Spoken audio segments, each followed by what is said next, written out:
today's video we wanted to quantify how much a car payment is going to affect your overall ability to be able to purchase property.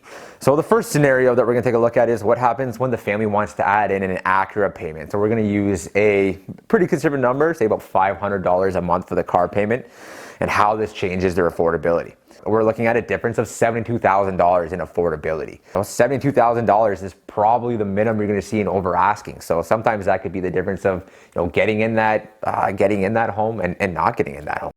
What is up, YouTube? Matt McKeever here. And are you thinking about getting a mortgage but not sure if you should also get a new car, or whether your current car is going to cost you the mortgage you want, or your dream property? Well, in today's video, Josh and Ehren are going to sit down for us and explain how car payments come into your debt servicing ratios and what you need to be aware of as a real estate investor, or an aspiring real estate investor, when it comes to your car payments, and maybe some best practices and some do's and don't do's as well. One pro tip I can tell you is, once you get a mortgage, but before you close, do not go get a new car. That's the best way to piss off your mortgage agent. Every mortgage agent has a story like that, guys. It's almost just like, I don't know, it's just a wives' tale almost at this point in time in the real estate world, about mortgage agents bitching about clients that don't realize the impacts a car payment can have on their debt service ratios. So that's what the guys are going to explore. They're going to dive into the numbers. Hope you guys enjoy it. Smash the like button, hit subscribe, and let's get into it. Hey guys, Josh Ehren with the Findlay Mortgage Team. In today's video we wanted to quantify how much a car payment is going to affect your overall ability to be able to purchase property.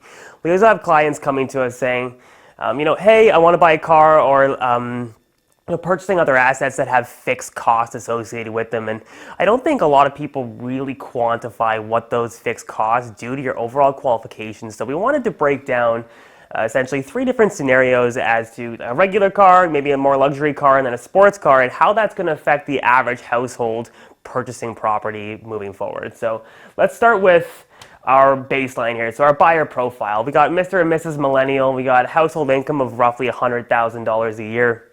Salary jobs, good credit. The average household usually has around $20,000 in student loans, so we're using about a $300 a month payment for that student loan monthly. Again, the average household has roughly about $10,000 in credit card debt. We think that's actually pretty conservative, considering the average household income probably has more like $50,000 of unsecured debt. But because we're new, a new household, we're just getting out of school, we're good with our money, we managed our debt, and we've saved some down payment. This is going to be our current buyer profile. So how much do they qualify for? With a purchase price of $530,000, 20% down payment is going to put them at $106,000. And that's going to give them a first mortgage of $424,000. Now, this is what they would qualify for, like I said, without any car payment. 2 other costs that we take a look at when factoring in is a 1% property tax. So if we are looking at just some pre-approval numbers and we don't have a final property tax value, lenders will use 1% of the property tax or the mill rate. So just make sure you understand that. So in this case, we're looking at a $5,300 property tax payment annual and $150 for heating per month. So the first scenario that we're going to take a look at is what happens when the family wants to add in an Acura payment. So we're going to use a pretty conservative number, say about $500 a month for the car payment, and how this changes their affordability. Once you add in that $500 a month payment for the car, we're actually looking at a $440,000 mortgage. So there is a little bit of a decrease, as you can see. Before we were looking at $530, now we're down to $440. Down payment goes down a little bit because your qualification is a little bit less, so $88,000, that's that 20% down, and that's going to leave you with your final mortgage of $352,000, I should say. In this first scenario, we're looking at a difference of $72,000 in affordability on a $500 a month car payment. So quite a decent chunk of change when you're looking at today's market and how hot things are and how high over asking properties are going. $72,000 is probably the minimum you're going to see in over asking. So sometimes that could be the difference of getting in that home and not getting in that home. Yeah, we see a lot of young guys, or guys who are doing decently well purchasing luxury vehicles. So we wanted to throw in either a BMW payment or a brand new Mercedes payment. You're roughly looking around $800 a month for a luxury vehicle. Now, how does that affect your overall qualification?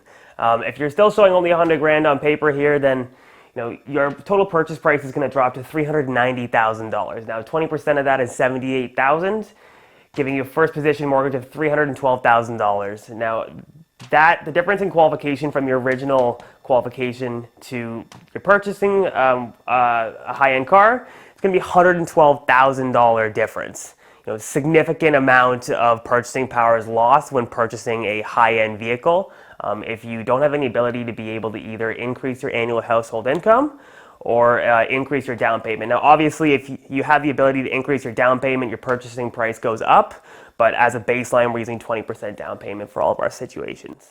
The last scenario that we wanted to take a look at is for those earning the big dollars. You wanted to go out there and get a nice high-end sports car. You're looking at a $1,200 a month payment for that car. So let's take a look at how that affects it. So in this scenario, number 3, your purchase price, you're only able to qualify at $310,000. Again, with a 20% down payment, gives you a first mortgage of $248,000.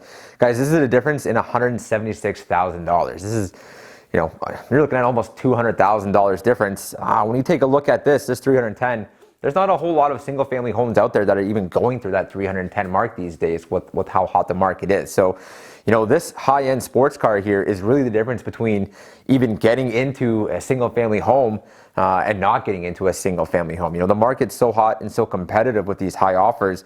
$310,000 on a purchase price just isn't something that we're seeing a whole lot of these days. So, the big thing here that we kind of just want to show is, even if you can afford the payments cash with a bank account, maybe your business for self and you're making $200,000, but if you write that income down to $50,000 and your spouse and your partner makes $50,000, even though you can afford the payments, your qualification is cut drastically when we're looking at that additional car payment. So just keep that in mind as you're moving forward and how it's going to affect your qualification. Yeah, guys, so what we wanted to do is also break down how do we look at debt. I know we touched on it in a few videos, but specifically car payments are contractual. How much money do you need to pay every single month? Whatever that amount is, whether it's your lease payment or a car payment, that's the amount we need to use as a monthly debt obligation in your debt servicing ratios. We don't look at phone bills and we don't look at insurance. They're just not something that a bank is going to take into consideration when calculating your GDS and TDS ratios. Home equity lines of credit, so that is a secured line of credit, meaning your debt is being backed by an actual hard asset that has some sort of value to it. There's 2 ways in which banks are going to look at this. They're either going to look at it as 1.5% of the outstanding balance of the line of credit, or they're going to be able to amortize out that debt.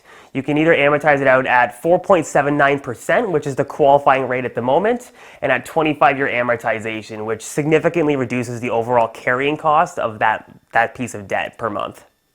And credit card debt, so unsecured debt, whether it's a line of credit or a credit card, any financial institution is going to see that as 3% of the outstanding balance as a monthly payment. So really important to keep in mind that if you do have either secured debt or unsecured debt, maybe being able to restructure that debt in a way that maybe looks more favorable to a bank in your overall monthly debt obligations is a great idea. And actually, Aaron's going to touch on that right now. Yeah, something I wanted to touch on quick though is going back to that student loan. That student loan that we were using was a government granted OSAP type payment. If that was actually a student line of credit, you are looking at 3% of the balance. So on that $20,000 student loan, you'd actually be looking at a $600 a month payment. So how does the debt consolidation work? So basically, you have a credit card balance of $20,000. 3% of that gives you a $600 monthly payment.